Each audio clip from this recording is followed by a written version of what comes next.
From the Wabash Valley Chevy Dealers Sports Desk, here's Jack Burney. Good evening, everybody, and welcome back. College basketball. The Indiana State Sycamores making the trip to Tuscaloosa to take on the 24th ranked Crimson Tide. Coach Schertz and crew looking for a signature win early in this season. It's the Sycamores getting on the board first as Ryan Conwell picks up right where he left off in the opener, splashing home a three. He had 16 points on the night. A little later, ISU down 4, but Isaiah Swope changes that with a step back three to make it a 1-point game. Next time down the floor, more from Swope from way downtown. Yes, sir. He led ISU with 17 points. Sycamores take a 28-26 first half lead. Alabama grabs control. They led by 11 at the break. Second half, Sycamores trying to get back into it. Jason Kent slams it home with two hands, but the 24th ranked Tide were too much as Grant Nelson puts in 2 of his 20 points on this hook shot.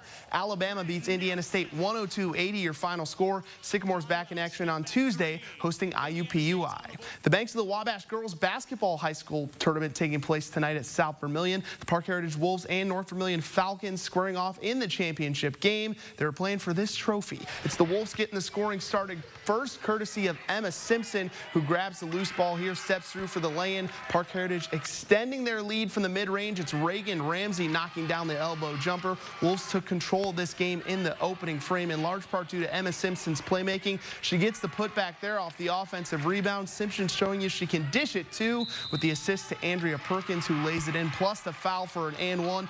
North Vermillion trying to get back into it as Reagan Bean knocks down the corner jumper, but the Wolves were too much. Park Heritage wins this year's Banks of the Wabash tournament 54-30, the final score. Earlier in the night, it was the third place game between South Vermillion and Riverton Park. The Panthers getting the scoring started as senior Kaylee Nowick drains a three in the corner. More three-point shooting from RP. It was really the story of this first half. Mallory Cash is money from downtown to extend the first half lead. It was all Riverton Park from the jump as Kenzie Bowicki gets in on the action with a three-point jumper of her own. RP got out to a 25-0 halftime lead in this ball game. They kept it going as Haley Mathis is nothing but net from downtown. RP beats South Vermillion 38-10. They take home third place in the Banks of the Wabash tournament.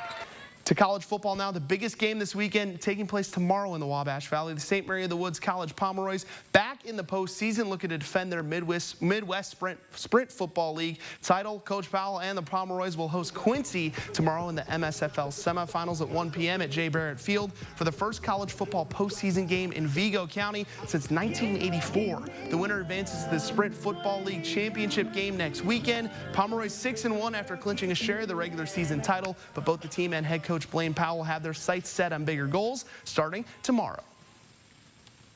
I mean, we got one enemy, we want revenge. So, we want to get this dub and move on to the championship, and hopefully we see them. Yeah, exactly. They've worked really hard. I feel like throughout the season, we, as any team does, they're going to have your ups and downs, and we've had those. But we just one thing about this team is they just keep working. They never stop working at it, working to get better, and no matter what adversity comes to them, they just work at it and improve. Hey, it's a busy Saturday tomorrow in college football across the Wabash Valley. St. Mary's at 1 p.m. We'll have highlights at 11 on WTWO. Rose-Hulman also in their conference championship game at home. I'll be there as well. Also, Indiana State looking for their first win of the season on Senior Day. We'll have you covered with highlights of all three of those games tomorrow on WTWO Sports. That's a wrap for sports. More news right after this.